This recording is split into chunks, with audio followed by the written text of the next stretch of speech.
What's going on, everyone? I'm just a typical, average American here today to react and learn about what university is like in the UK. So today, I want to take a look at this video by Lost in the Pond about some of the differences between America and the UK in regards to university. I mean, here in America, there is a very specific experience that you go through in college with applying and living in dorms and going to classes, maybe joining a fraternity or sorority and sports events and all that stuff. But I really have no idea what the experience is like in the UK. So that is exactly what I'm hoping to learn more about today. So let's take a look. We cannot talk about this topic without first talking about some of the ways that university terms differ on either side of the pond. As I've already pointed out, institutions of higher education are usually known as university in the UK and college in America. That's right, absolutely. This is a thing, isn't it? In the UK, you only use the term university, is that right? Because here in the United States, most people say college, but we also say university. But I don't know, it's kind of specific, I guess. It's like, how do I even explain this? In normal day-to-day life, when you're saying, I'm going to college, you really don't use the word university very much unless you're talking about the specific name of the university. If you're saying it's University of whatever, then you say university.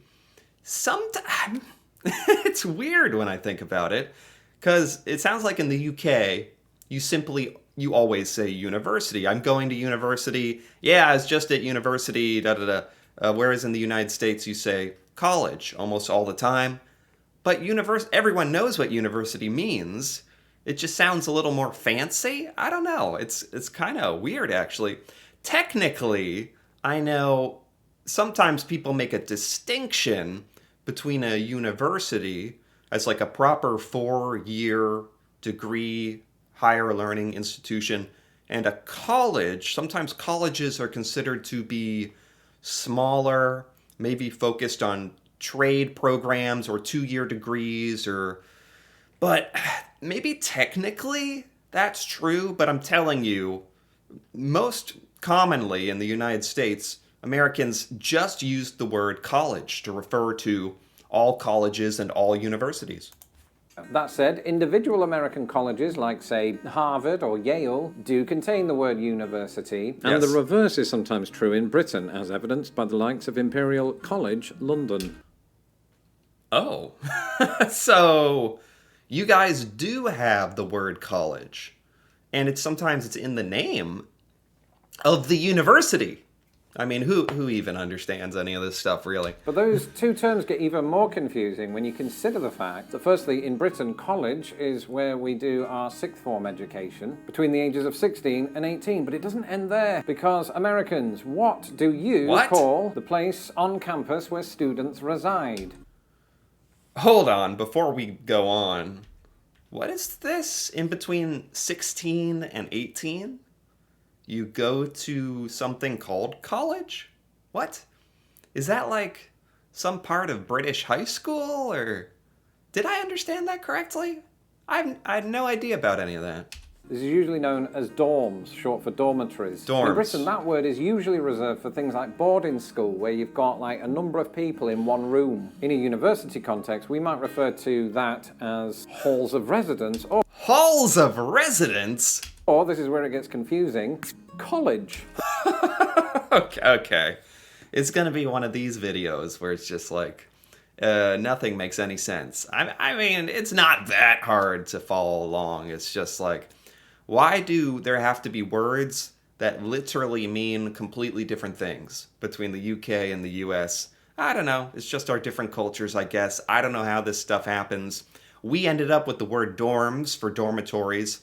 I know in the UK you have boarding schools. That's a different thing. When you're younger, you might go to a boarding school and be in a dorm. Dorms are purely well, we don't really have boarding schools in America. I'm sure they exist a little bit, maybe. Maybe. But Americans never think about boarding school. It's just not a thing, really. So when we think of dorms, that's always college, which in the UK is university. But in the UK, college means where you stay at the university.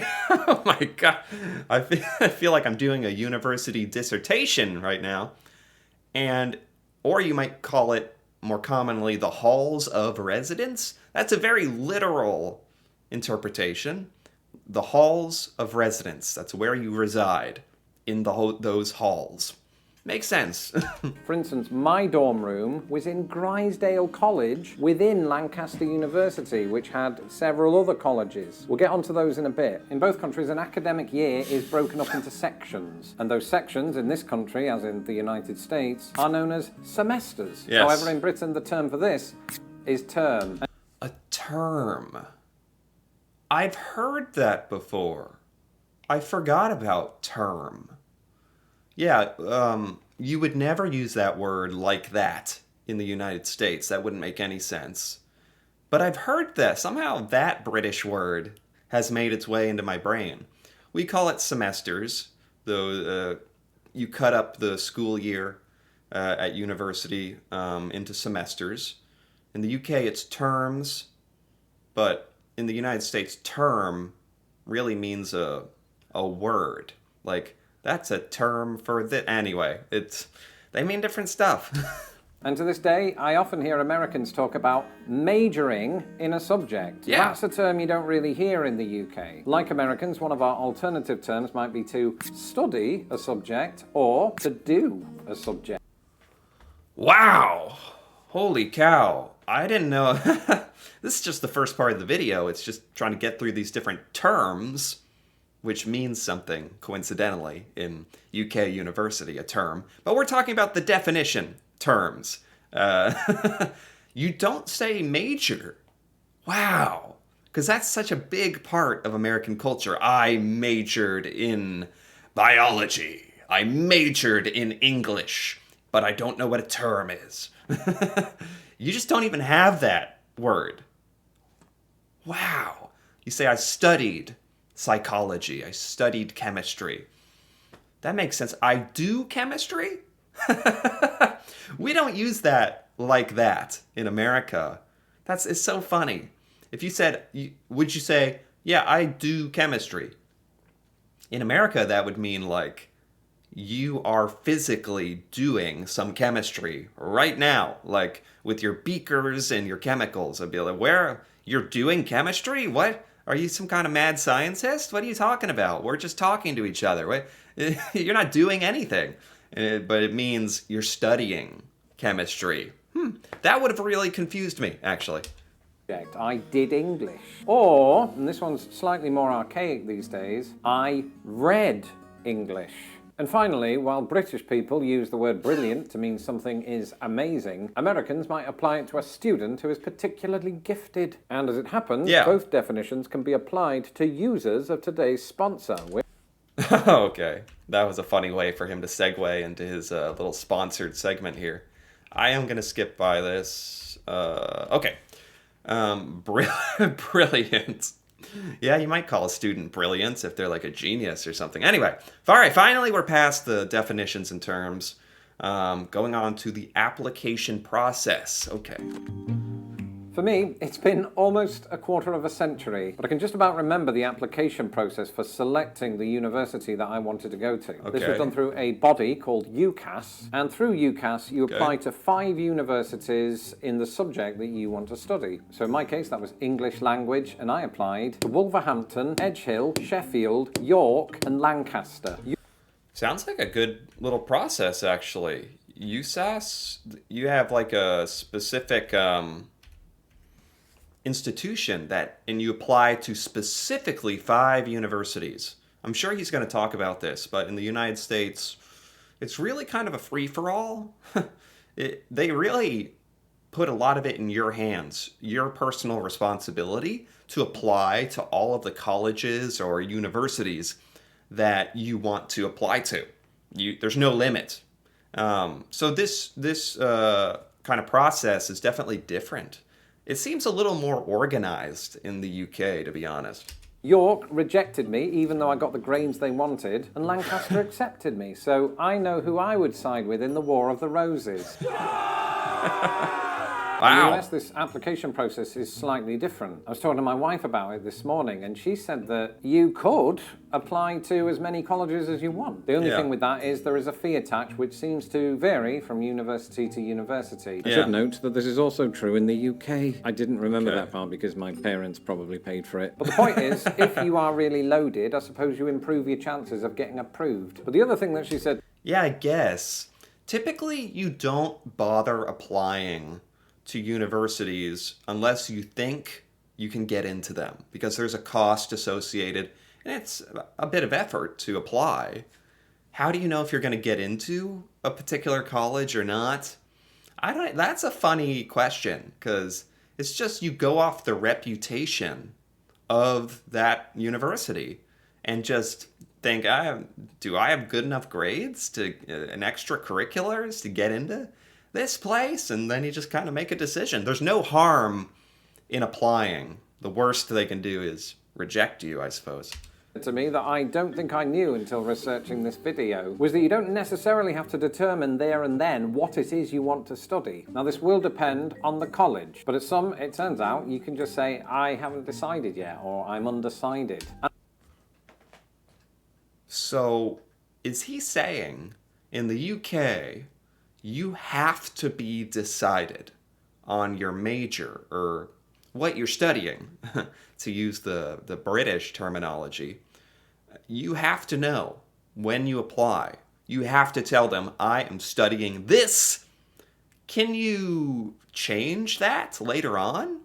Because in my experience, the vast majority of Americans really have no idea what they want to study when they head to university. And luckily, a lot of colleges have made it so you don't have to declare a major. You don't have to declare what you're studying for like a year or so. And then you can just spend the first year doing your prerequisites, what they call the core classes. They're just a bunch of filler classes that really you already know, math and English and like a bunch of stuff that really has nothing to do with what eventual job you want. Usually it's kind of just a waste of time and money, in my opinion, but that's neither here nor there. And I'll wing it. I'll figure it out as the year progresses, which brings us on quite neatly to this.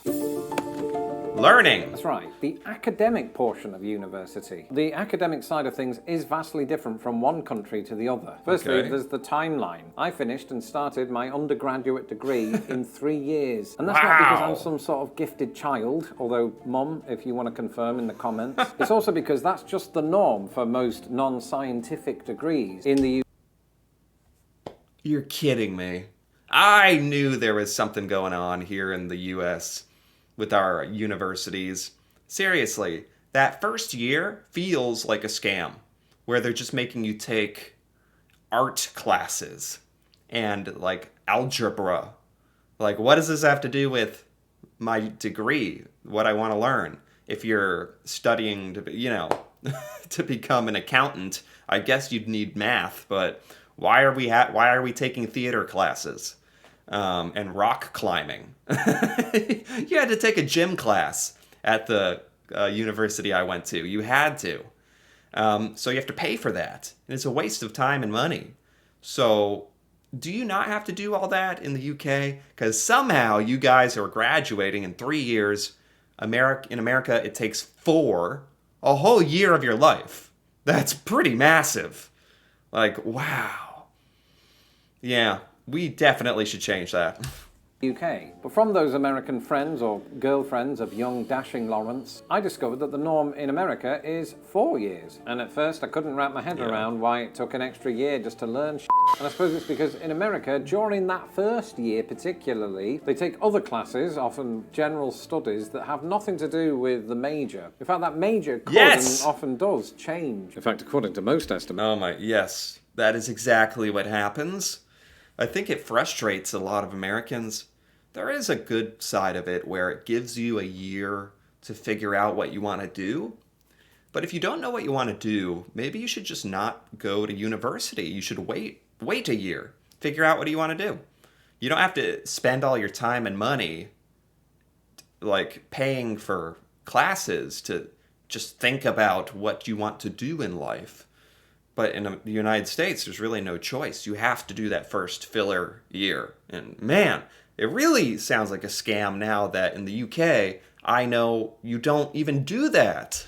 At least a third of US students change their major at least once. In the UK, there is less flexibility around this because, well, our choice of major is declared during the application phase and plays a big part in the university's decision to accept us. Whoa. So in the UK, what you say you're studying when you apply, you're locked in. You're locked into that. That's part of the reason they accept you, so you better do it. Is that kind of how it goes? Surely you can change it if you absolutely want to, right? But that's a lot of pressure to figure out what you want to do and then feel like you're committed to that. I do like in the US that there's more flexibility, but it does feel like a lot of us are wasting our time, in a sense, with that extra flexibility. In Britain, for all 3 years, you focus on your major and maybe some minors as well. For example, I did linguistics and creative writing. And my grades looked a lot different to those of my wife, and not just because she tried harder. You see, while an A grade, or a first, is anything above 70% in the UK, American undergraduates must achieve 90% or above to attain the same grade. What? What? You can get all the way to 70% correct is an A, and you call it a first. In the United States, for better or worse, our standard is outrageous. Like, you have to be 90% correct on your exam or your class overall to get an A. So I do wonder, is it more difficult in the United States, or is it just harder in the UK to get to that 70% threshold and it all kind of evens out? At the other end of the spectrum, anything below 60% will earn you a fail in the US, while British students can still pass with a score as low as 40. And you might be thinking, ooh, Lawrence, does this mean that grades are earned differently in each country? And the answer to that is yes. While the final grade for a US undergraduate hangs on their grade point average, or GPA, the fate of British undergraduates is determined by their performance in end-of-year exams, as well as their dissertation. So everything depends on your end-of-year exam? That just determines everything? And your dissertation? Do you have to have a dissertation in UK university? In America, you only have a dissertation if you're trying to get like a master's degree or doctorate degree after university. There's no dissertation just in normal university. This sounds intense. Also under the impression that in the UK we have more lectures than American students might be used to, which is why I slept through half of my degree. That said, it's not the only reason. You guys have more lectures? Like just more classes in general? He kind of glossed over that a bit, but that sounds like, man. In the United States, I mean, you typically go to a class 3 times a week for about an hour each time, or twice a week for an hour and a half or an hour 45. Is it different in the UK? That's right. The other reason that I found myself waking up at 2 p.m. was campus culture. That is all of the things that embody the social aspects of university life. In Britain, these centre around a couple of things, one of which is drinking. Now, bear in mind that in the UK, the legal drinking age is 18. So when you get to university, even in your first week, which is known as Freshers' Week, you not only get absolutely bladdered if you are the sort of person that drinks alcohol, but it's encouraged by the student union because everyone does it. It's Oh my God. It's so funny. Because in America, college, the stereotype is drinking. Partying, drinking. That's a huge part of going to university in America. For some people, that's the only reason to go. Or like a major reason. Major reason. Like, I'm going to go to this school because they have a great party scene as well. Like, whoa. And, this idea of legal drinking age, it's so funny. The legal age to drink in America is 21. It's pretty crazy. It feels like that's like the highest in the world or something. It must be pretty up there. But a lot of Americans almost forget about that when we think about university, because the drinking is so rampant. The underage illegal drinking is so rampant and popular. Like, everybody is, if you want to drink in university, you can. It's pretty easy. No, not many people really get arrested, or and it's not even that taboo that everyone is breaking the law. I mean, it is against the law, and you should not do it, but everybody does. So that's a very funny thing. Whereas in the UK, it's like your drinking age is just normal. When you enter university, it's illegal to drink. And the idea that you're encouraged to drink by like the student union is very funny, because in America, nobody is allowed to encourage you to drink formally. It's all very hush-hush. Legal, there's no problem. This I found to not be true in America, where, of course, students drink. But remember that half the students, the younger half, are underage. And under those circumstances, it's sort of hard to market your on-campus events and things like that as an opportunity to get drunk. Now, that might be a good thing, because I remember during my own Freshers' Week, I got absolutely rat-arsed every night. And when I was at university, drinking seemed to fuel a lot of the inter-college rivalries. Like the Grisdale College people really didn't like the Pendle College people. Oh. And so if one person drank enough tequila and the wind blew in a weird direction, another person might have their trousers pulled down just because they happen to belong to different accommodation. Now, yeah, surely in the United States, especially at our bigger universities, there are historical rivalries between the different universities, and yeah, they get very drunk and angry. Sure. Thankfully, you don't encounter that specific issue in the US very much. But I could be wrong, because I never attended an American university. But there does seem to be a little bit of a rivalry that emerges between these Greek sororities and or fraternities. And yeah. Do you have fraternities and sororities in the UK? Is that a thing? Students that belong to these will talk about Greek Life, which is not a magazine about Athens, but it's sort of a collective term for all of these sororities and fraternities, because their names all contain Greek letters. Okay, the way he's talking makes it sound like this is not a thing in the UK. This is a huge thing in America. Huge. You might pick your university based on a fraternity that you want to join. That's a group of students that live together in a special living house. It's basically a house full of dorms and rooms, and you live there with the rest of you call them your brothers and your sisters. It's very tight-knit. You have to pay, and you instantly get into this brotherhood or sisterhood of friends and mentors, and it can give you connections in the university. It can give you connections in the real world into industries and jobs just based on the fraternity you went to in university back when you were learning your degree, when you were in college.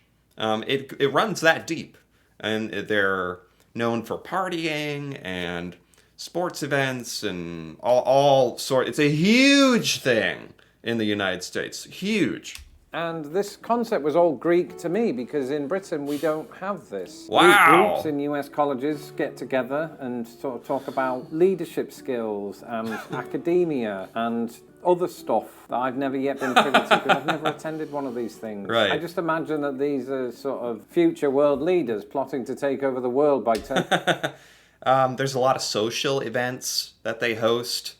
There's usually like many different sororities and fraternities at a single university. There's a couple to choose from. There's rivalries and socializing and plotting. Yeah, all that. turning everybody into a mouse. Sure, it's not quite as sinister as that, and I understand that members of these organisations are members for life. So it makes me wonder, do members meet up when they're like 60 years old and have a reunion? Or do you just Maybe sometimes. do it for the first few years after graduation and then eventually lose touch, like I did with all of my friends? That too.